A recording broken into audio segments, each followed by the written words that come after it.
start with questions. And is there any difference in the third preseason game versus the other ones? No. I mean, I think usually starters play a little longer. We haven't exactly been told how much we're playing yet, so that might be the only difference. But other than that, there's no difference between this game and the first couple preseason games. As much work as you're getting with Le'Veon on the practice field, are there certain things, chemistry-wise, that will just have to develop in a game that you can't quite simulate? Yeah, for sure. I mean, there's different things, throughout the game. I might be feeling something, and he might run a route a certain way, and it could look different in practice and in the game. So there is a difference there. But again, we're not going to know that difference until we get out there, on the field together. But so far in practice, it's been great. Just communicating back and forth always, and Le'Veon's been nothing but a great teammate so far. So. I'm sure, that'll translate onto the playing field. Sam, what's the one element of your game that you think you've worked on most and improved on most this offseason and during training camp? Yeah, for me, first of all, looking at my tape from last year and understanding where I can get better and how I improved the last few games of the season and just continuing to do those things that, I improved on. And then also just working on my body, getting my body right, my hips, all that. So those are kind of the couple things that I worked on this offseason. It looks like your footwork is just more quiet in the pocket. Mm-hmm. Is that something that you were consciously working on, or is that just experience, maybe less nerves from last year? Yeah, I think it's a combination of both. I think I'm definitely a lot, less stressed out in the pocket. Last year, first year in the NFL, first couple games especially, I was very spastic in the pocket, and I was kind of, that way, my first few games and really the first half of the season.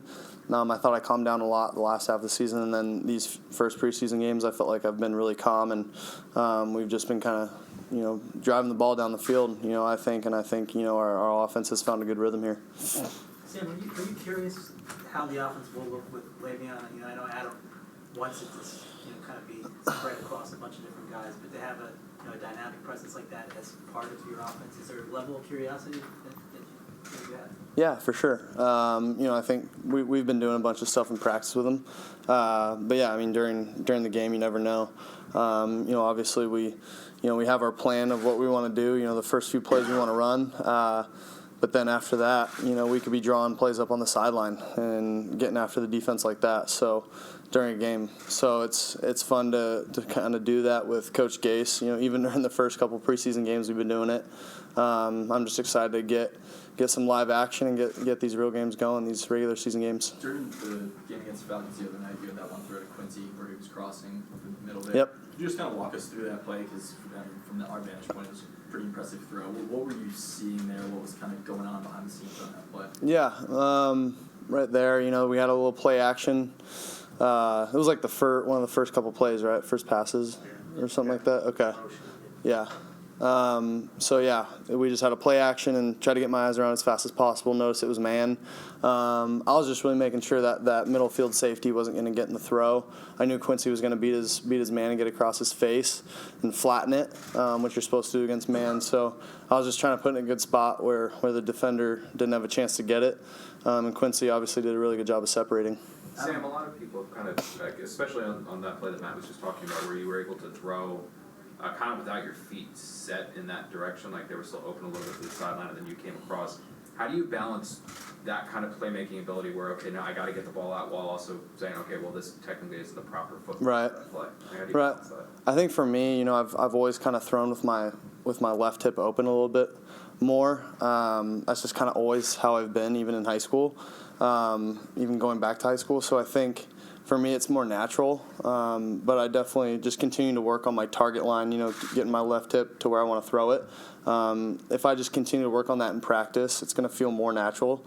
But, yeah, that's just kind of how it comes out sometimes. And as long as I am continuing to be accurate with the football, we'll correct it then. But as long as I continue to be accurate, then I won't be too worried about it. Adam called that throw to Quincy one of the best he's ever seen. He said he hasn't seen throws better than that. Obviously, he's been around with quarterbacks. So, what is it like for you, kind of hearing that praise?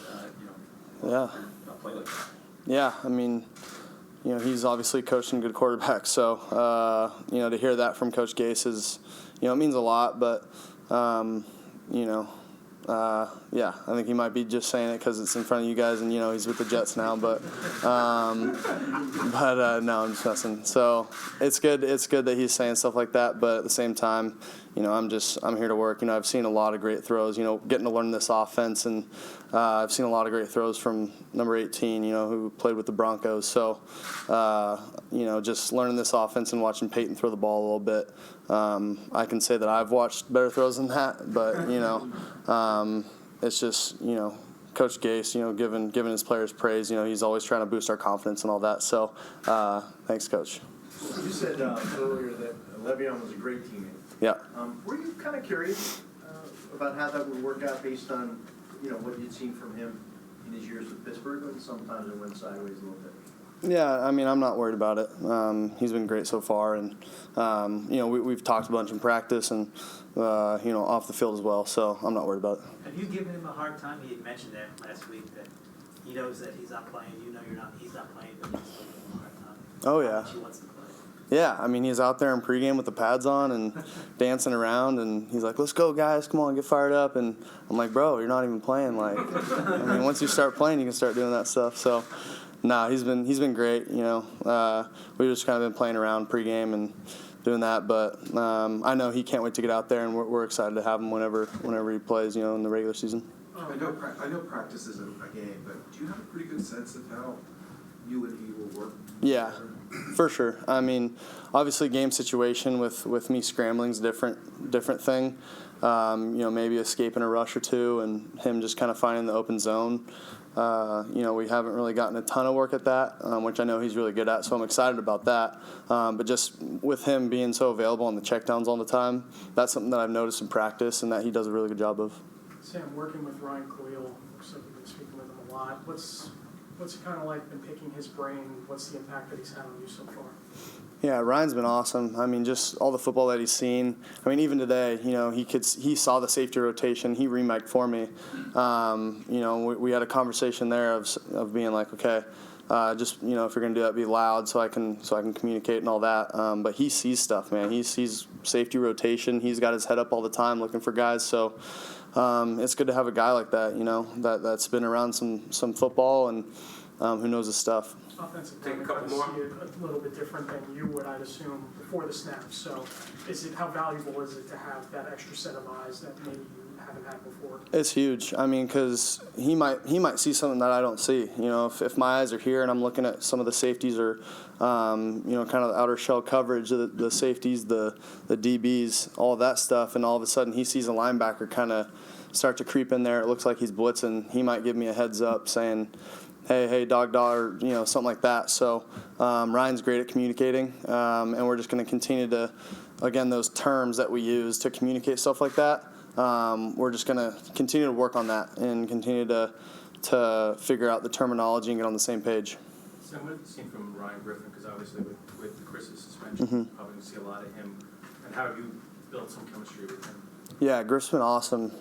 He's such a hard worker. He comes in every day and works hard. But at the same time, he's a pro as well. He's been in this league for a while. And, again, whenever we can get guys like that in the locker room, it's always a plus for us. But also, his ability to go out there, catch the football, and also run block, or even pass block sometimes, which he hasn't done a lot of. He's been good at that. So, he's been great for us so far. And obviously, with the suspension and all that, we're looking to see some good things out of him. Thanks, everyone. Thanks. Thanks, Sam. Thanks, guys.